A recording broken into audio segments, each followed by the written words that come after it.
everybody that Ms. Fiesta and her court and her assistants were handing out a sheet of paper to straw poll. So at the end of the evening, we'd ask you to note all of those, and then we'll give a report on who wins the straw poll tonight. Okay, we're going to stay in this order for the first question, the same order. Then we'll rotate after that. The first question will be, you'll start off, Mr. Turner.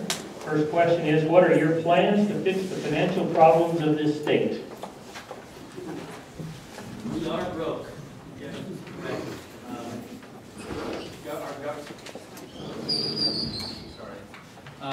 Our state is totally broke.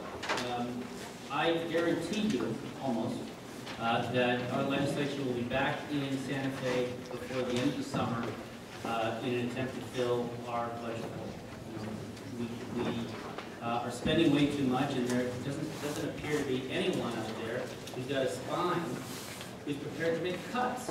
So as governor, I would immediately terminate all of Richardson's paid political appointments. 3.5 times what Gary Johnson had. I would seek to reduce the size of state government by approximately 4,000 or 5,000 people to get us down to a reasonable level. And I would start merging state government agencies. We used to have one education department and one public safety department. We basically have 2 of each. I think there are plenty of cuts that can be made without raising taxes. Thank you. Pete Domenici, 30 seconds. I guess I get 30 seconds, so I don't have to repeat anything Doug said.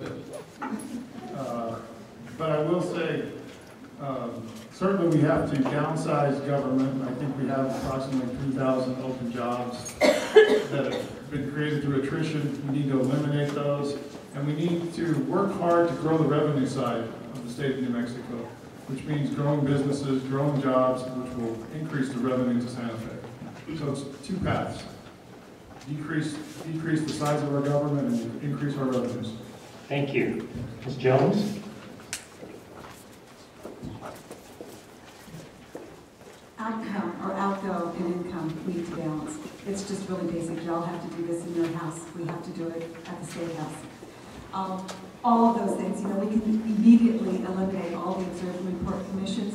We can eliminate all of the unfilled positions, combine 8 agencies. That's $100 million. But ladies and gentlemen, we're going to be $600 million short in July. There's a lot more to do. Thank you. The next question, Pete, you get this one first, so you got a minute on this one. What is your position on the environmental issues affecting our state? As an example, the Regional Cap and Trade Administration, oil and gas regulations, greenhouse gas regulations, all of those environmental issues affecting our state. We need to return to a balanced position of where environmental regulation is based on science. The burden, the economic burden of environmental regulations is taken into account. And if we do those 2 things, we will find out that we're not in a position, and there's no scientific basis or economic justification for cap and trade. We need to adjust our oil and gas regulations and eliminate the pit rule. We need to virtually overhaul our environmental protocols and the way we do business. They are extremely burdensome and expensive. And in doing that, we need to use good science and balance the economic burden with the actual true environmental benefits, which I see as being having great potential to reduce the regulation and the regulatory burden in the state. Thank you. Ms. Arnold-Jones? Very similar, so let me just add on cap and trade. We have just lost a ton of money to swaps and derivatives. If we institute a statewide cap and trade program, there will be a middle person who will be enriched, very much like we managed in the derivatives and cap and trades. It is a ruse, but the regulations must be fair, balanced, and appropriate. A broad brushstroke does not serve anyone, and let us please not forget what is being done to our dairy industry, which is a major contributor to our economy. Thank you. Mr. Turner, 30 seconds. There's a common misconception that industry and environment and sound environmental policy are in opposition. I think that's a completely false argument. I think that most industries in this state, oil, gas, mining, nuclear power, dairy, have a strong concern for the environment in which they work. And I think state government needs to be an advocate for industry rather than an adversary of industry. Thank you. Question number 3. First, we'll go to Janice Arnold-Jones. She'll have a minute, and everybody else has 30 seconds. What is your plan to fix our education system in New Mexico? And along with that, what's your position on the voucher program?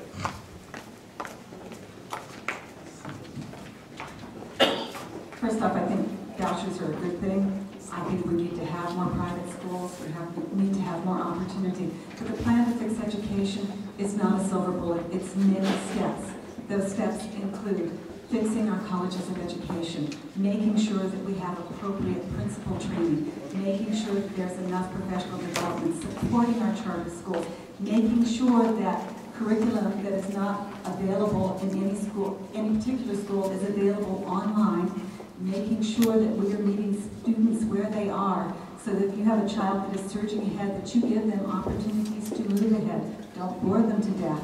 And in addition, you need to look at vocational education. Not every child should be going to college. They need a multitude of opportunities. And our schools, if there was one thing that I could do for our teachers today, right this minute, I would require across the state that there be no more than 2 interruptions in the day. Thank you. Mr. Turner? We have a system that seems to protect the worst. First of all, I do support vouchers, but we have a system that seems to protect the worst and fails to reward the very best. And by that I mean in terms of our educators. So I think we need to move to a merit-based pay system in public education. I also think that we need to support people who choose to homeschool their kids. Homeschoolers do phenomenally well these days. I also support charter schools and getting vocational training back into our public school system. Thank you. Question number 4. Doug, you'll start this one. What is your position? Oops, I'm sorry, my apologies. Pete, I'd already written you down. What is your plan to fix our education system in New Mexico and to support the voucher program? I'll try to answer this in 30 seconds, which is very quick for a complex issue. We need to be sure our 4th graders are reading at 4th grade level. I know we have lots of testing now, and we're teaching for the test instead of teaching for learning. So we need to reduce the amount of testing, but we need to continue testing, and we need to make sure our 8th graders are reading at 8th grade level through testing and through accountability. Thank you. Now we'll go to question 4. Doug, you're first. What is your position on the illegal alien issue in our border with Mexico? I think the issue is extreme. I spent an hour or so talking with a couple of DEA agents over the weekend.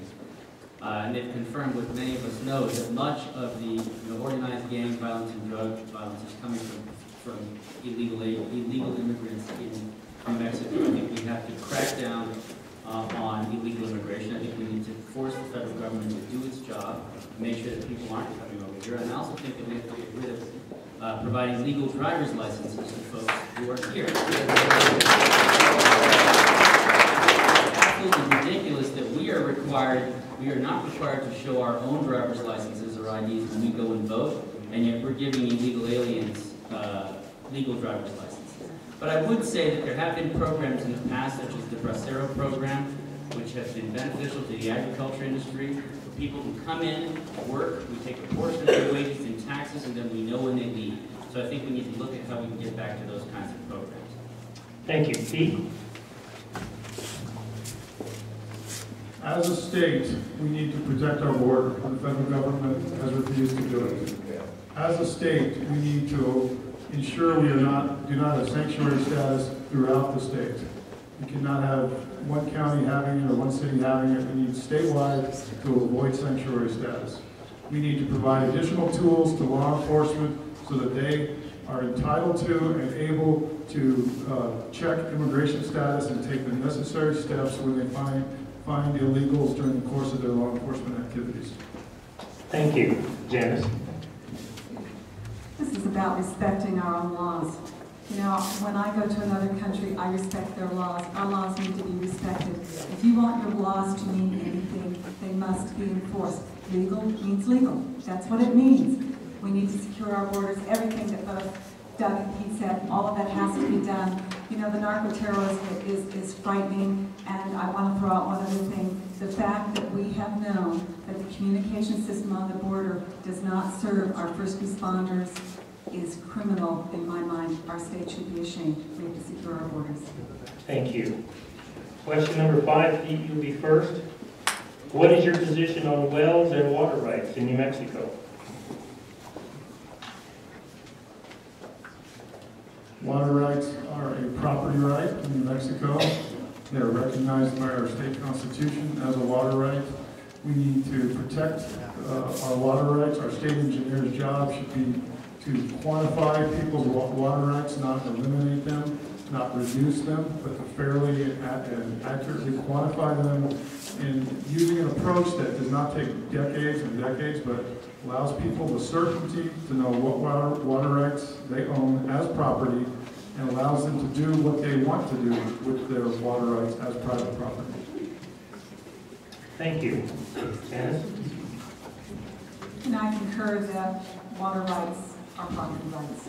And there are senior water rights and there are junior water rights. You know, we have a really remarkable system in the western part of the states. It is a good system.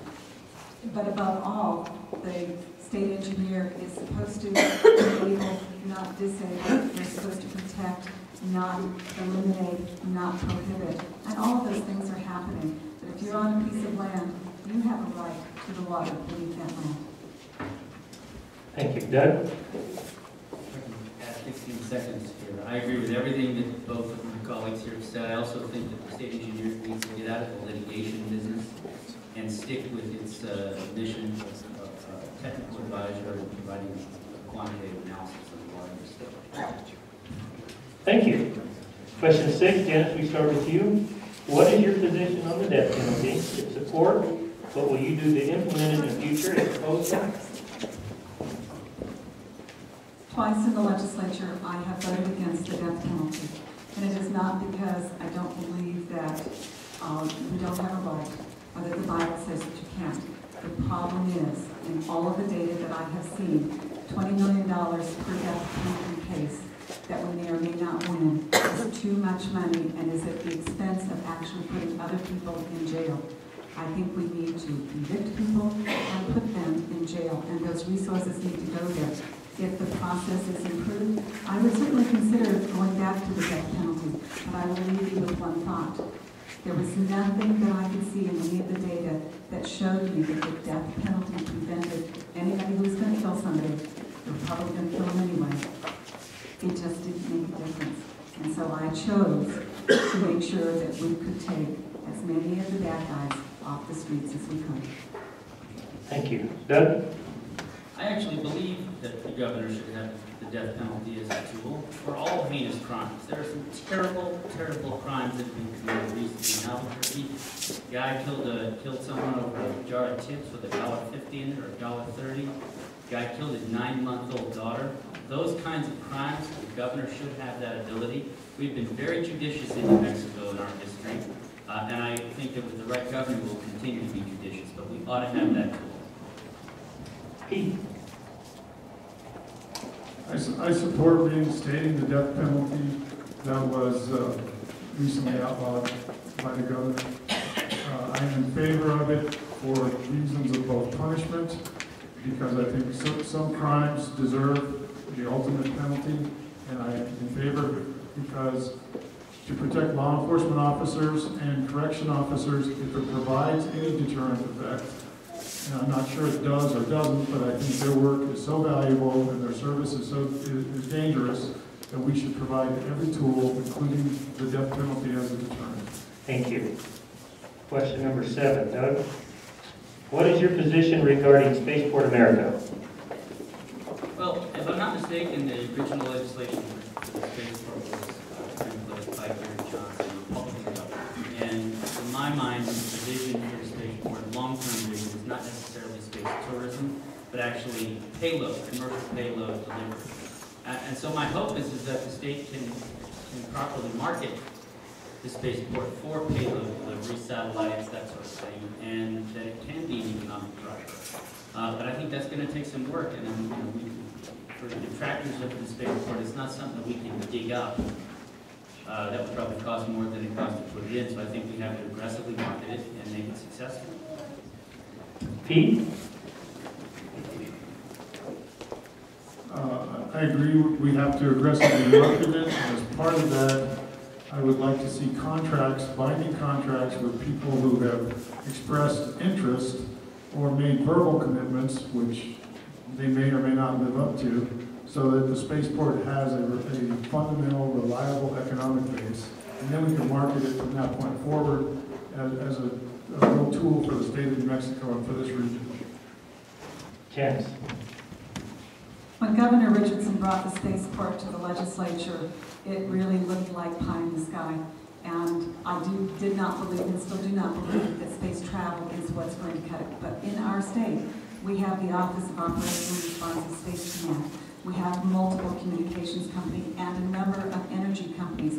There is a real need to launch low-orbit satellites today, right now. And the most exciting piece for me is solar collected power with laser bursts going to the Southwest Interconnect over in Clovis. You will make that possible. Thank you. Question number 8, Pete, you're first. How do you plan on dealing with a Democrat legislature?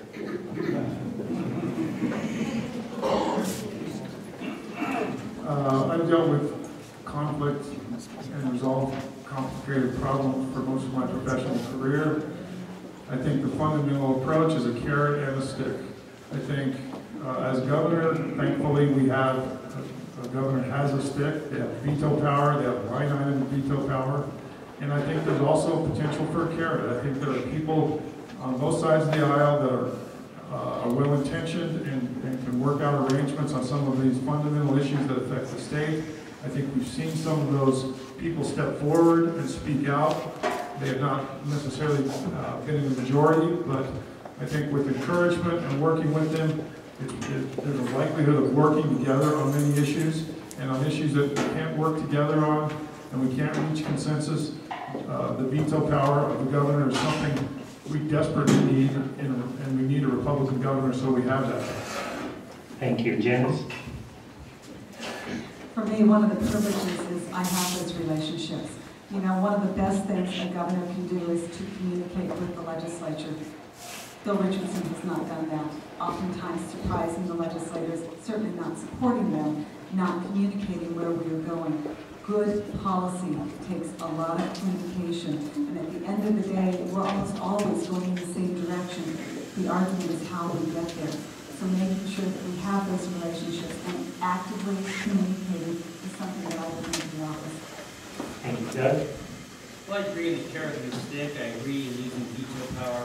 But I think those are short-term solutions. I think over the long term, we need a governor who's prepared to go out and aggressively campaign for conservative Republicans and conservative Democrats around the state who live in districts where Republicans will never win. We have not had a governor who has done this in a very long time. And the long-term solution is to change the nature and the face of our legislature and make it more business-friendly and more friendly towards the people of the state. Thank you. Last question. Janice, you'll start. Elephant Butte Lake is a state park, we're told, generates the greatest amount of income of any state park in New Mexico. And yet, there's a lot of question about the inequity of funding coming to it. What is your position and how would you look at it? One of the things that happened almost 8 years ago is the state parks were turned into enterprise agencies. I don't believe our parks can sustain themselves. In fact, state parks, Elephant Butte Park being one of them, is critical to our quality of life. It needs to be a line item budget, and at the moment, even with the amount of people coming to Elephant Butte, there's not enough funds generated to maintain it the way that it should be maintained. So part of the tough choices is also assuring quality of life, and that includes our state parks across the state. I would remove it as an enterprise agency. Enterprise can be part of it, but we have to make a commitment to our parks. Thank you. Doug? And I don't actually know. I really don't. Every time we have one of these forums, someone asks me a question that I don't know, and I don't have an answer, but that's certainly something I'm interested in learning. You know, I think that all of our state parks deserve to have appropriate maintenance and funding, and that's something that I would look to do, but I would need to learn more about the issue. Thank you. Pete?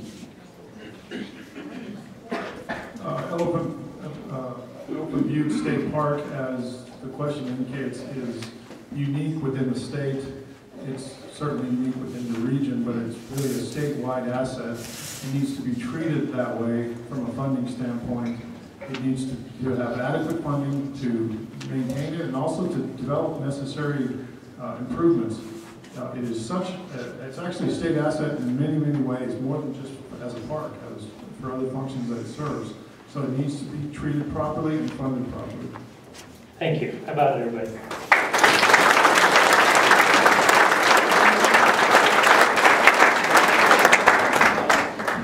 Each candidate will have a 3-minute closing statement. We will start with Janice Arnold-Jones, then Pete Domenici, then Doug Turner. Janice Arnold-Jones, 3 minutes. Thank you.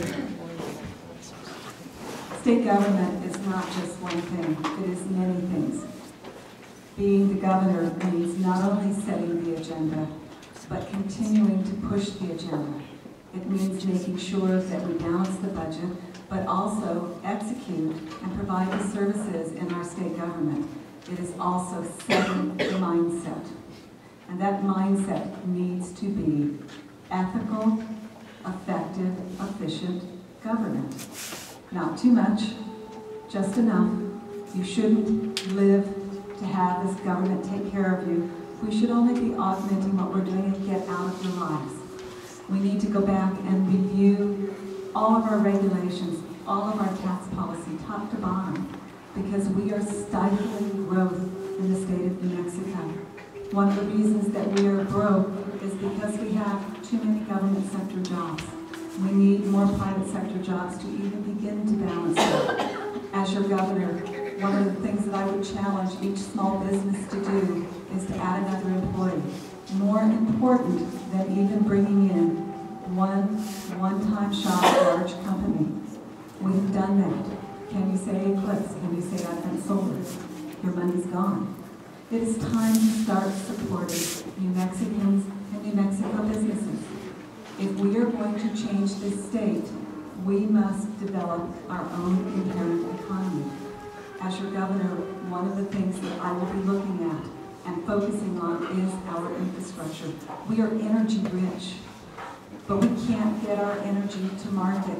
It grieves me that on the eastern side of the state we have wind turbines and the power's going in the ground because we do not have sufficient transmission to get it out of the state. I believe that this state can become a major player and should be the largest exporter of energy in our nation. None of that will come to pass, none of the jobs will come to pass unless we find a way for government to get out of the way and build the infrastructure to get our resources to market. By the same token, and I know you all know this, our communication infrastructure is pathetic. How many of you have called 911 and got nothing? How many of you would like to have cell phone service where you think it ought to be and it's not there? How about just a telephone line?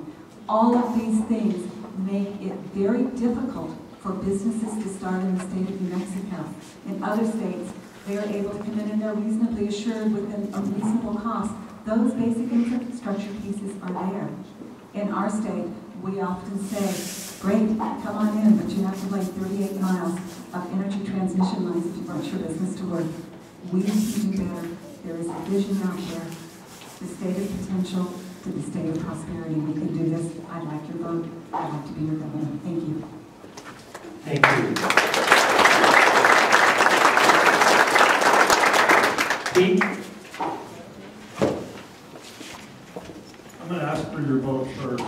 So there's a very short time clock up here, so I don't want to run out, and that's the most important thing for me. This, as you know, and for all of us probably, this is an election year. This is an important primary. There's 5 candidates on June 1st that you have to, hopefully you and your friends and your neighbors will go out and participate and vote in this election. It's critical that whoever wins this primary win the general election. We need, for so many reasons, we need a Republican governor in Santa Fe. We cannot continue to be a one-party state. It's holding this state back. It is allowing the kind of corruption to flourish in Santa Fe. It is creating atmosphere that is really unprecedented throughout the United States. People are aware of our state and aware of the political connections that are required to do business here. So what I foresee as governor is a strong, difficult task of rooting out the attitude of political cronyism that is embedded throughout our agencies. And we've now seen political appointees transition into potentially permanent jobs. There will be a challenge to get rid of that ethic, get rid of that practice, try to reshape the way we do business. We do not need that in New Mexico. We need quality state government, limited but essential services. We need state appointees from the governor all the way down to be elected or appointed based on merit, qualifications, skill, and public dedication. We haven't seen that in this state for the last 8 years, and we have a history predating Governor Johnson of that type of attitude going back for generations in this state. And most states have gotten beyond that. They've got to the point where the state government is predictable, fair, creates a level playing field, provides basic, fundamental infrastructure, provides an opportunity for businesses that are here to continue to thrive, provides an example for new businesses to want to relocate here. That is my goal and my vision for this state, is to take office and leave office where our state government is completely predictable. People know it's going to be based on fairness, efficiency, and quality, and have nothing to do with political connections or political cronyism. If we can do that, we will change our state, and we will improve our state. Thank you very much, and thank all the candidates for coming and all of you for coming.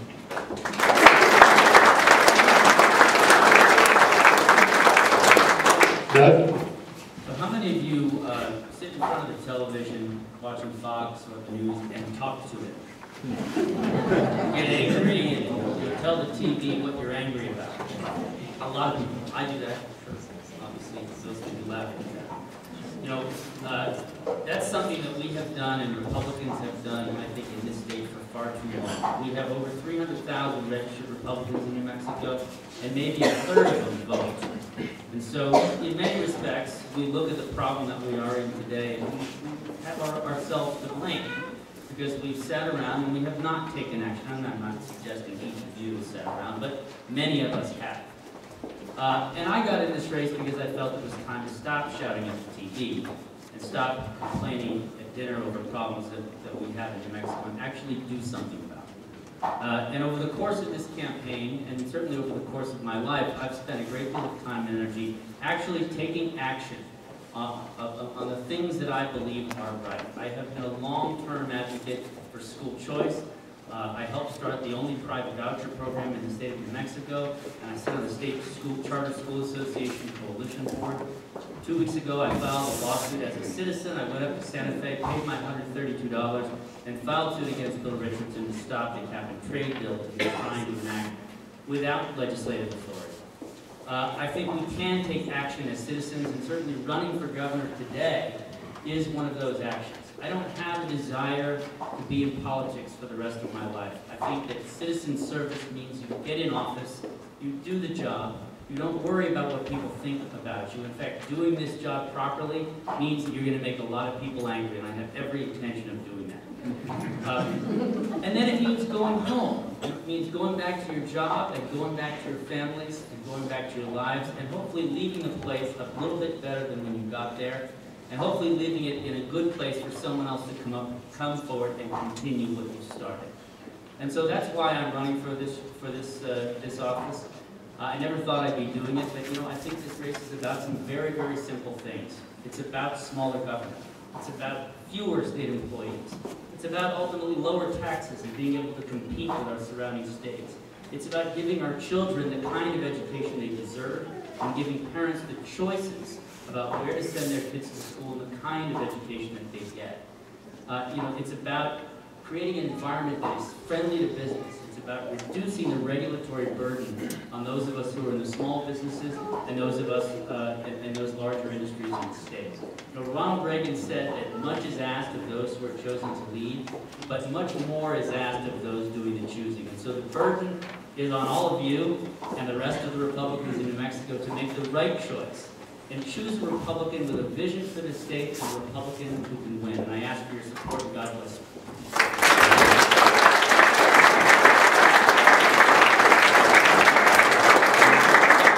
Thank you to the three of you. Very well done. What do you guys think? Huh? Think it's all right? We're going to take about 5 minutes, and then during that period of time, if the gubernatorial candidate could come up, we'll have